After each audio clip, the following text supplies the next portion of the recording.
सभी को नमस्कार। मैं सुनील एमएच स्वागत करता हूं आप सभी का हमारे चैनल पारिक प्रेजेंटेशंस के दांडेली दैनिक समाचार पर। आज तारीख है 30 दिसंबर, वार सोमवार। तो चलिए शुरू करते हैं आज के समाचार। सभी को नमस्कार, मैं गोविंद पारिक। आज 2025 अंग्रेजी कैलेंडर के मुताबिक 2025 का पहला दिन, तारीख 1। आपके समक्ष हम आज एक ऐसी प्रस्तुति लेकर आए हैं, एक ऐसे खास मेहमान से हम आपको मिलवा रहे हैं जिन्हें सुनकर आपकी आंतरिक शक्ति, आपकी सोच, आपकी जीवन में आने वाली समस्याओं से जूझने के लिए जो शक्ति की आवश्यकता है, उस शक्ति का स्तर बढ़ जाएगा। निवेदन करता हूं, वीडियो को पूरा देखिएगा, छोटी से छोटी बात को भी सुनिएगा। आइए आपको मिलवाते हैं कुशल शरद कुलकर्णी जी से। सभी को नमस्कार। नववर्ष की अंग्रेजी नववर्ष 2025 इसकी शुरुआत हो चुकी है। 1 जनवरी 2025 का आज हम यह प्रस्तुति आपके सामने प्रस्तुत कर रहे हैं, तो हमने सोचा कि कुछ ऐसी प्रस्तुति आपके समक्ष हम रखें जिससे हमें आगे जीवन में प्रेरणा मिले। जीवन उतार चढ़ाव का नाम है, जीवन सुख दुख का नाम है, जीवन स्थिरता कभी नहीं हो सकती, जीवन गति का नाम है। ऊंचाइयां पर चढ़ना, जीवन में नीचे उतरना, यह सब जीवन का एक हिस्सा है। कभी कभी ऐसे स्थिति में ऐसे परेशानी हमें आ जाती है कि जिसका कोई मार्ग नहीं होता है, लेकिन कुछ महानुभाव ऐसे होते हैं जो अपनी कमजोरी को अपनी ताकत बनाते हैं। आज मेरे साथ कुशल है। नमस्ते। नमस्कार। कुशल शरद कुलकर्णी। गोविंद जी, थैंक यू।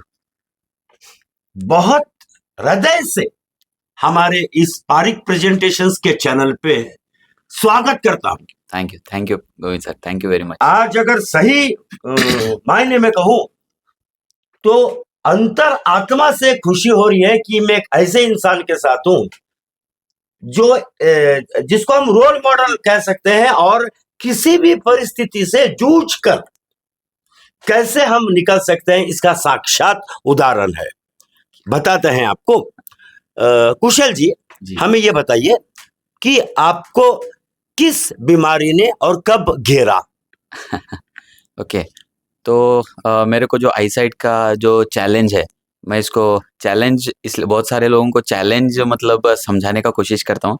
बहुत सारे लोग प्रॉब्लम बोल देंगे इसको। बहुत बढ़िया। मैं लेकिन चैलेंज क्योंकि मैं जब उठना सीखा इसमें, तो मैं प्रॉब्लम्स को प्रॉब्लम्स नाम नहीं देना, मैं उसको बदल दिया चैलेंज के लिए। क्योंकि मैं समझता हूँ कि हमको ऐसा कोई चैलेंज करता है कि ये करना है, तो एक अंदर से एक अलग हीरोइज्म का एटीट्यूड आता है। Very good.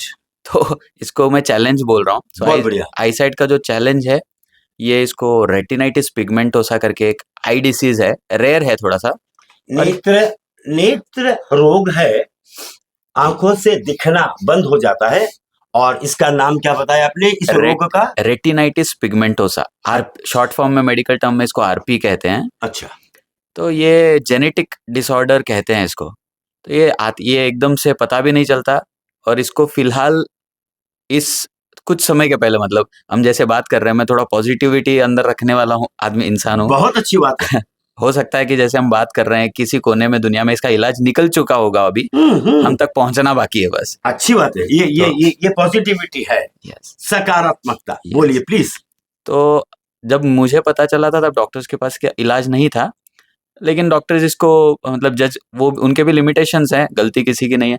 ये ब्लाइंडनेस पे टर्न होगा या नहीं होगा ये डिपेंड करता है। अच्छा, मेरे केस पे ब्लाइंडनेस पे आ गया ये। ब्लाइंडनेस पे आ गया। हाँ, तो ये धीरे धीरे डिटोरिएट होता है, मतलब साइड का दिखना पहले बंद, सॉरी, अच्छा, नहीं, ओके, साइड का दिखना पहले बंद हो जाता है, अच्छा, गोल हो जाता है दिखना। जैसे आपको बचपन में याद होगा कि हम पेपर रोल करके देखते थे हाँ दूरबीन, हाँ हाँ हाँ हाँ, नजरें वैसी हो जाती है। अच्छा, एक लिमिटेड लिमिट दायरे में दिखता है। लिमिटेड ऐसे स्ट्रेट में लेंथ पे भी कम हो जाता है, हम्म, बहुत दूर का दिखाई नहीं देता। अच्छा, पर ये डिपेंड करता है हर किसी का लाइफस्टाइल, हर किसी का इम्यूनिटी सिस्टम कैसा है, तो अच्छा, अच्छा, ये अच्छा, डिपेंड करता है। हाँ, मेरे केस में शारीरिक क्षमता पे निर्भर करता है, लकीली अनलकीली कुछ भी बोल सकते हैं, व्हाट इट मे बी, जो भी है। जो भी आना था आ गया बस। अच्छा, तो ये कब से आपको पूरी तरह दिखना बंद हुआ?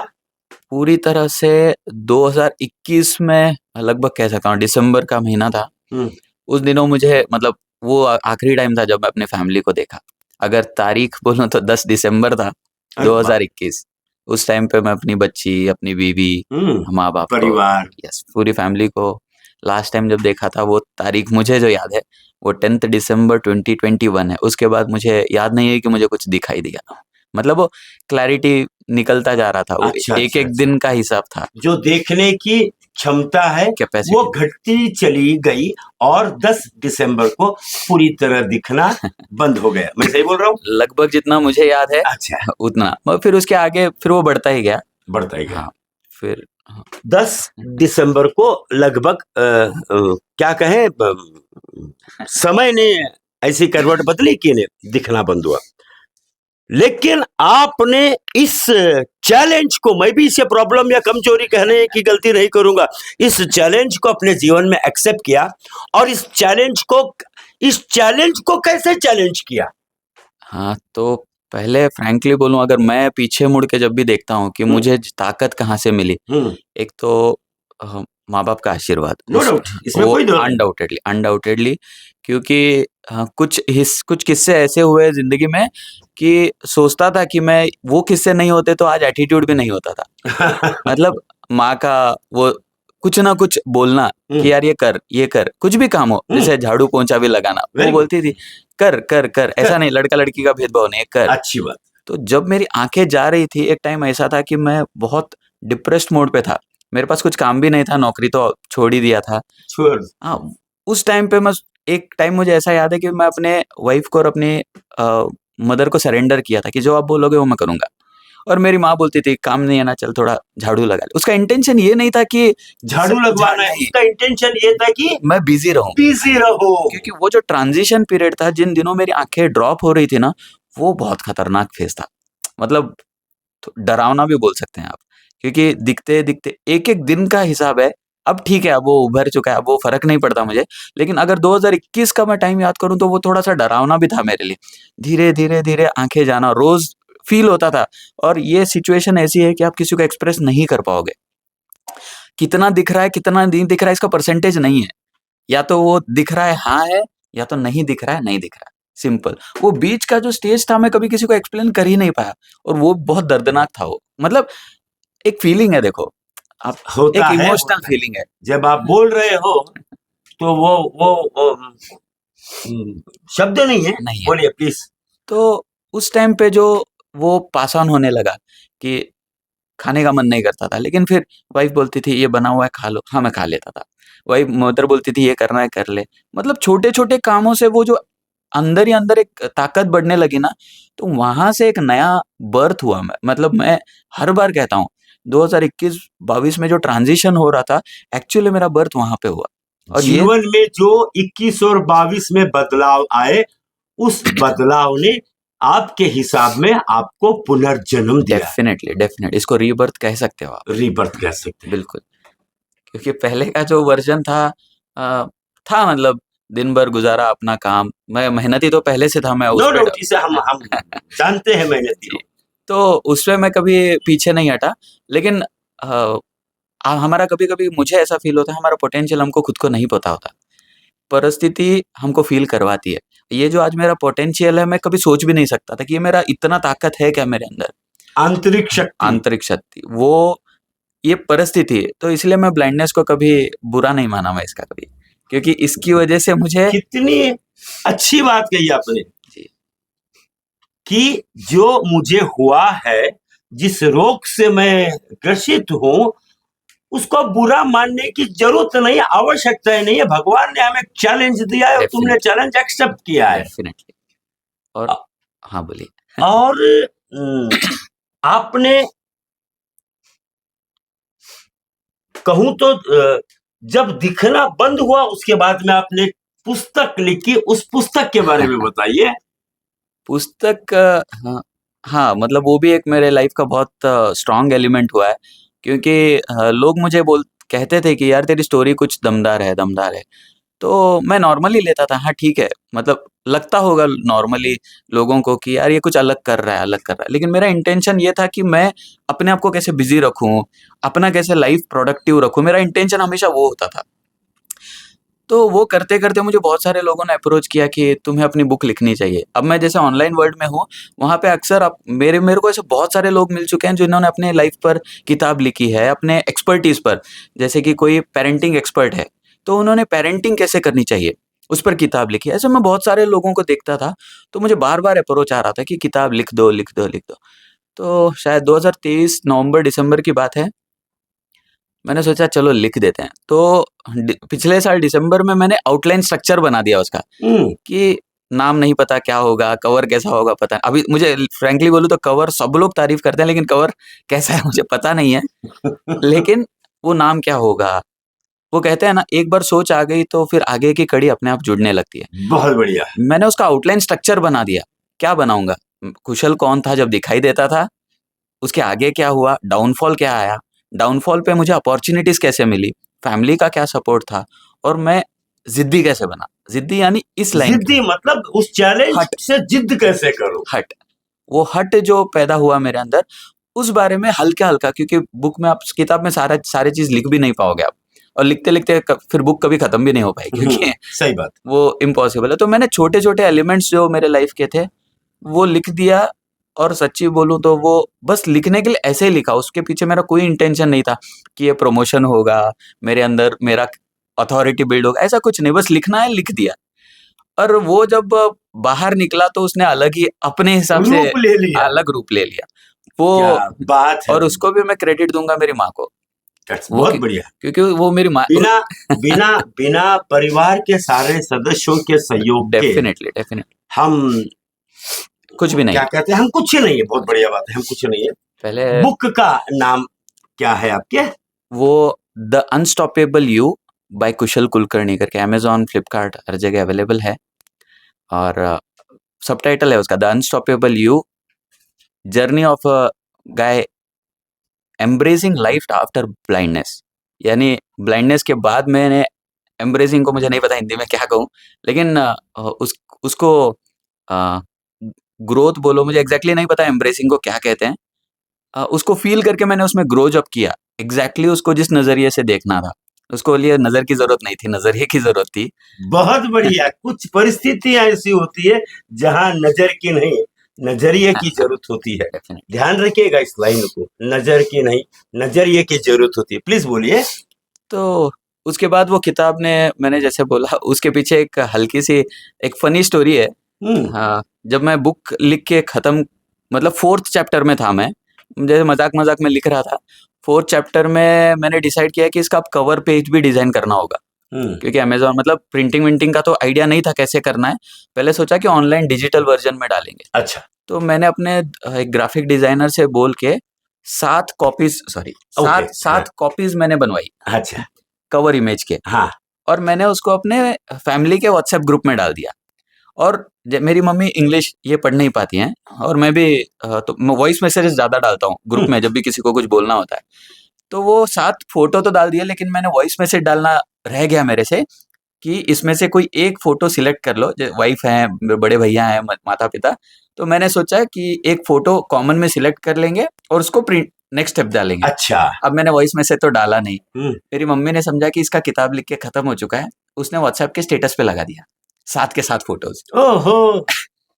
अब वो मेरी भाभी ने देखा, जो मेरी भाभी हलियाल कॉलेज में, इंजीनियरिंग कॉलेज में लेक्चरर है मैथमेटिक्स की। अच्छा। तो उन्होंने अपने स्टेटस पे लगा दिया। अच्छा। अब उनका स्टेटस प्रिंसिपल ने देख लिया ओह, और प्रिंसिपल ने डायरेक्ट मुझे ऑर्डर ही दे दिया बुक का।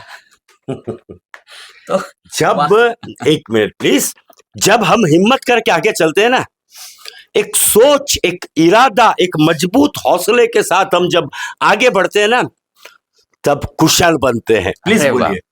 ये बहुत बड़ी बात बोल दी, लेकिन मैं फ्रैंकली मैं ऐसा कुछ अलग काम नहीं कर रहा हूँ। नहीं, आप अलग इसके लिए नहीं हो कि आपकी दृष्टि कम हो गई। आप अलग इसलिए हो, आप विशेष इसलिए हो कि जहां हम लोग प्रॉब्लम बोलते हैं, आप उसको चैलेंज बोलते हो। जीने का जज्बा होना चाहिए। और अभी अभी आपको चेन्नई, जी, बोलिए प्लीज, चेन्नई के में? चेन्नई में मेरे गुरु रहते हैं, मेरे मेंटोर जो हैं, सिद्धार्थ राजशेखर नाम है उनका। अच्छा, तो वो ईयरली ट्वाइस उनके इवेंट्स होते हैं। ये इवेंट्स ऐसे जैसे नेटवर्क मार्केटिंग होते हैं वैसा नहीं होता। हम्म, वो इवेंट कंप्लीटली लर्निंग के लिए रखते हैं। वो 2 दिन का इवेंट होता है और वो हर बारी अपनी कम्युनिटी में से किसी को पिकअप करते हैं जिनकी स्टोरी लोगों तक पहुंचनी चाहिए। तो मैं 2022 से उनके इवेंट अटेंड कर रहा हूँ। कम्युनिटी में हम हैं, वो अच्छा। मेरे गुरु हैं। अच्छा, तो उन्होंने इस बारी मुझे व्हाट्सएप किया कि कुशल, इस इवेंट में आने वाले अक्टूबर के इवेंट में आपको मैंने चूज़ किया है एज़ अ स्पीकर। तो आपको बस एक मैसेज देना है कि अगर कुशल कर पा रहा है, तो सबके लिए बिल्कुल आसान है। तो मेरे गुरु का मैं उनको बहुत रिस्पेक्ट करता हूँ, मतलब बहुत, नो डाउट, बहुत, बहुत। वो उनके मेरे लिए चरणों में सदा नमन, हमारी ओर से बिल्कुल, भी नमन। बिल्कुल, बिल्कुल। उन्होंने कुशल तो पहले से था, लेकिन कुशल को उन्होंने एक फेस दिया है और वो हमेशा कहते हैं कि ये मेरी मेहनत है और मुझे लगता है कि मेरे माँ-बाप की और मेरे गुरु के आशीर्वाद से हो रहा है। फ्रैंकली बहुत स्पीकिंग, बढ़िया, बहुत मेहनत बढ़िया। तो करना ही पड़ेगा, नो डाउट इन दैट। तो अभी उस बुक को आपने अपने इनकम का भी माध्यम बनाया? नहीं, ऐसा इनकम के पॉइंट ऑफ व्यू से अभी तक मैंने उसको ये नहीं किया है। अच्छा, अमेज़न पे है तो जो खरीदते हैं वो नॉर्मली ठीक है, अमेज़न का जो रूल्स रेगुलेशंस है, उस हिसाब से रॉयल्टी मिलनी है तो मिल जाती है। अच्छी बात। बट वो सोर्स ऑफ नहीं इनकम नहीं, के पॉइंट सोर्स ऑफ इनकम लेके आपने लिखा नहीं, नहीं लिखा। लेकिन क्या वो माध्यम बना है? बिल्कुल, बिल्कुल। तो वहाँ से जब भी कोई खरीदता है तो अमेज़न की तरफ से, क्योंकि प्रिंटिंग-विंटिंग सब पब्लिकेशन हाउस टेक केयर करता है। सही बात। कुरियर-वुरियर मेरे ऊपर कुछ लोड नहीं है। अच्छा, तो वो सब कुछ मार्जिन कट ऑफ होने के बाद जो रॉयल्टी जो मिलनी परसेंटेज चाहिए जी, जी। वो मिलती है। क्या है, एक थोड़ा ऐसा आपके नजदीक आता हूं, बिल्कुल, क्यों, मतलब एक आपसे एक एनर्जी मुझे मिल रही है। एक जापानीज में कहावत है, one can do, I can do, definitely no one can do, I must do. 100% very powerful. ये आप पे लागू होती है, इन पे लागू होती है कि मुझे पता नहीं है आगे क्या होगा, लेकिन मेरा ये सोच है, मैंने निश्चित कर लिया है कि मुझे ये करना है। हमारे चैनल को समय देने के लिए, अपने बारे में बताने के लिए, अपनी बीती हुई जीवन की कहानी को बहुत ही सरल तरीके से बताने के लिए हृदय से धन्यवाद। और लोगों से कहूंगा मैं, कुशल ने जो बात कही कि हर जगह नजर की नहीं, नजरिए की सोच होनी, नजरिया आवश्यक होता है। कभी कभी क्या होता है, शब्द नहीं आते, क्यों, मतलब सामने इतनी बड़ी शख्सियत बैठी है जिसका जज्बा बहुत बड़ा है। Thank you Kusal, thank you so much. Govind sir, आपने बहुत ऊपर चढ़ा दिया। ऊपर नहीं है, आप नहीं, हाँ, हमारे लिए एक प्रेरणा हो। Thank you. जीवन में जब भी समस्या आए, कुशल को याद कीजिए, समस्या डर जाएगी। अरे वाह, thank you Kusal, thank you so much. Thank you very much sir, thank you. बधाई और शुभकामना की श्रृंखला में आज श्रीमती भारती गौड़र जी का जन्मदिन है। उन्हें बहुत बहुत बधाई और शुभकामनाएं।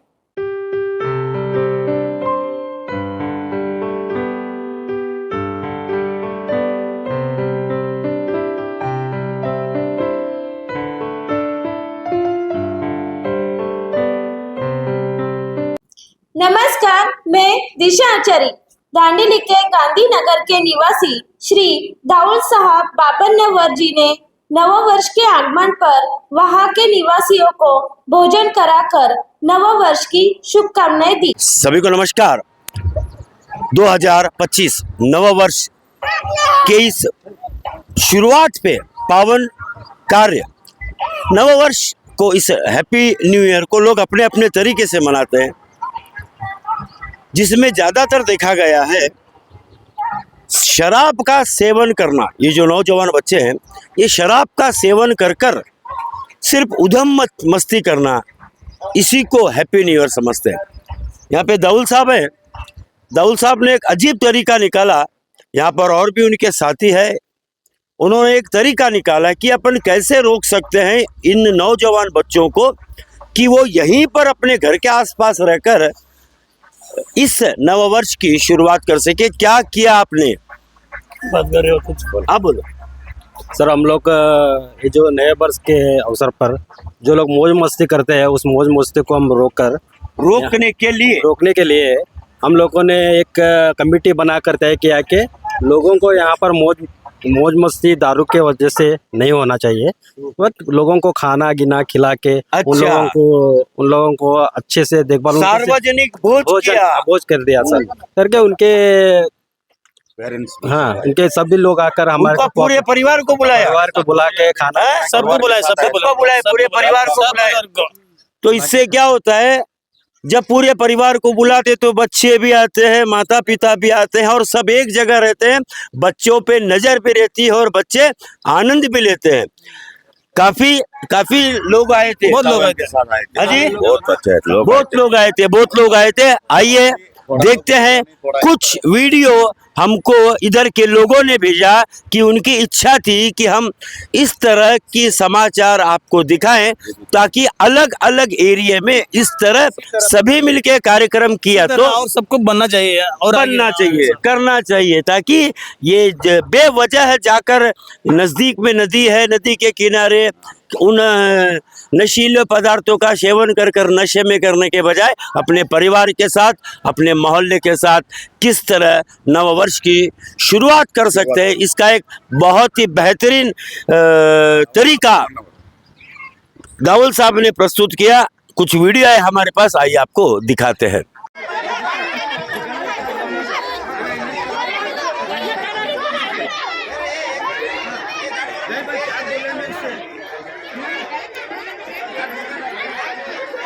ಎಲ್ಲರಿಗೂ ಹೊಸ ವರ್ಷದ ಶುಭಾಶಯಗಳು। ಮತ್ತು ಈಗಾಗಲೇ ಇಲ್ಲೆಲ್ಲ ಊಟದ ವ್ಯವಸ್ಥೆ ನಮ್ಮ ದಾವಲ್ ಸಾಹೇಬರು ಮಾಡಿದ್ದಾರೆ, ಅವ್ರಿಗೂ ಕೂಡ ಧನ್ಯವಾದಗಳನ್ನು ನಮ್ಮ ವಾರ್ಡಿನ ಜನತೆ ಪರವಾಗಿ ನಾನು ಬಯಸುತ್ತೇನೆ। पिछले वीडियो में हमने आपसे निवेदन किया था कि अपने अपने तरीके से इस नववर्ष की शुभकामनाएं कमेंट्स में लिखें। मुख्तियार मीर, लतीफा शेख, मनोज कुमार चौधरी, प्राची महाले, शैला सुतार, खलीलुल्लाह एंड मिर्जा भाई, कौशल्या बेंचकर, महक जलेगार, काव्या बी ठाकुर, ये सभी हमारे दर्शकों ने हमारे सारे दर्शकों के लिए इस नववर्ष की शुभकामनाएं भेजी है। सभी कमेंट्स करने वाले को भी धन्यवाद, हमारे वीडियो देखने वाले सभी दर्शकों का धन्यवाद। इसी तरह हमसे जुड़े रहिए, समर्थन करते रहिए। आपका समर्थन हमारा सौभाग्य है, हमारी शक्ति है। आज का सवाल, आज से ईस्वी सन 2025 शुरू होता है। ईस्वी सन ये कब और क्यों शुरू हुआ, कमेंट्स में जरूर बताइएगा। अंत तक हमसे जुड़े रहने के लिए सभी दर्शकों का धन्यवाद। कल फिर मुलाकात होगी हमारे इसी चैनल पारिक प्रेजेंटेशंस पर।